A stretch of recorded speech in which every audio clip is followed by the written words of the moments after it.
যা গরম পড়েছে ঘরেই থাকা যাচ্ছে না, তারপর আবার রিওনের স্কুল খোলা। হাই এভরিওয়ান, আমি রিঙ্কু, আমার নতুন একটা ব্লগে সকলকে স্বাগতম। তো দেখো, আমি এই যে সকালে নাস্তা বানিয়ে নিচ্ছি। রিওনের নাস্তা বানাচ্ছি, ওর বাবা খাওয়া দাওয়া করে চলে গেছে, তো আমি হচ্ছে ওর জন্য নাস্তা বানাচ্ছি। তো নাস্তা হচ্ছে ও বললো মা নুডলস খাবো, তো নুডলসটা বানিয়ে দিচ্ছি। আর স্কুলের দিন দেখা যায় ও যেটা খেতে যায় সেটাই দিই, কারণ ও তাড়াহুড়ো করে খেয়ে নেয়। আর যদি আমার পছন্দের মতো দিই তাহলে দেখা যায় খেতে চায় না, তো যার কারণে আমার চিল্লাপাল্লা করা লাগে। তাই ভাবলাম নুডলসটাই বানিয়ে দিই, নুডলসটাও খেতে থাকবে, আমি হচ্ছে রান্নাবান্না করে নেব। আর সকাল সকালই রান্নাটা করে নেবো, রিওনের স্কুল যেহেতু 11:30টায়, তো আমি হচ্ছে রান্নাবান্না করে তারপরে হচ্ছে ওকে নিয়ে যাব। তো এই যে নুডলস হয়ে গেছে, ওকে এখন খেতে দিয়ে দেবো। তো তারপরে হচ্ছে আমি একটু শরবত বানিয়ে খেয়ে নিচ্ছি। প্রচণ্ড গরমে শুধু মনে হচ্ছে মানে গলা শুকায় যাচ্ছে, আর ঠান্ডা জিনিস খেতে ইচ্ছে করছে, তাই ভাবলাম একটু গুড়ের শরবত বানিয়ে নিই। আমরা মানে আখের গুড়ের শরবতটাই খাচ্ছি এই গরমে, তো আখের গুড় আর হচ্ছে লেবু দিয়ে আমি হচ্ছে শরবত বানিয়ে নিচ্ছি। তো শরবতটা বানানো হয়ে গেছে, এখন হচ্ছে আমি খেয়ে নেবো। খাওয়া দাওয়া করে রান্নাঘরে চলে যাব।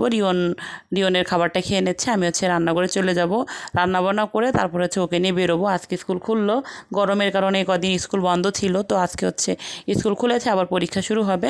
তো আমি এই যে রান্নাবান্না করতে চলে আসছি। তো রান্না করব হচ্ছে রুই মাছ দিয়ে, আর রুই মাছ রান্না করব শুধু, আর ডাল রান্না করব, টক ডাল, এটুকুই করব। করে হচ্ছে ওকে নিয়ে স্কুলে যাব। প্রচণ্ড গরম, রান্নাঘরে থাকতে ভালো লাগছে না, আবার ওকে নিয়ে স্কুলেও যেতে হবে, তো তাই ভাবলাম রান্নাটা করেই যাই। তো মাছটা ভেজে আমি একটু জিরে ফোড়ন দিয়েছিলাম, তারপরে দিয়েছিলাম হচ্ছে পেঁয়াজ কুচি। পেঁয়াজটা ভালো করে ভেজে নিলাম, এখন হচ্ছে বাটা মশলা দিব। তো তার আগে একটু জল দিয়ে দেবো, কারণ পেঁয়াজটা ভাজা হয়ে গেছে, এখন একটু জল না দিলে পুড়ে যেতে পারে, তো যার কারণে হচ্ছে একটু জল দিয়ে দেবো।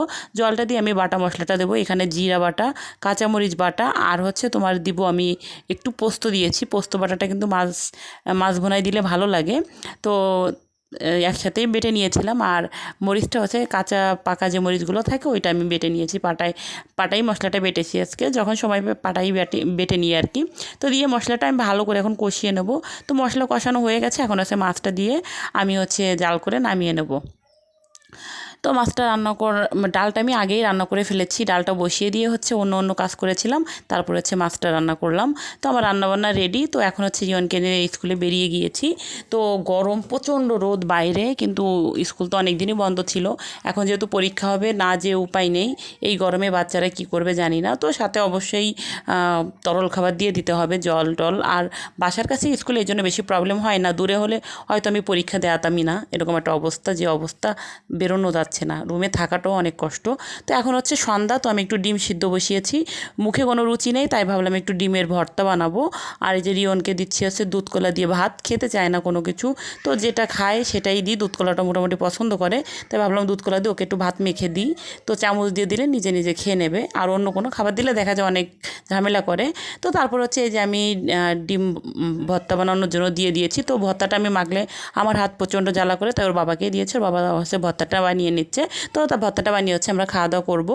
তো আজকের ভিডিওটা এই পর্যন্ত। যদি কিছু ভালো লাগে লাইক করো, কমেন্ট করো, আর প্লিজ ভিডিওটা শেয়ার করে পাশে থেকো।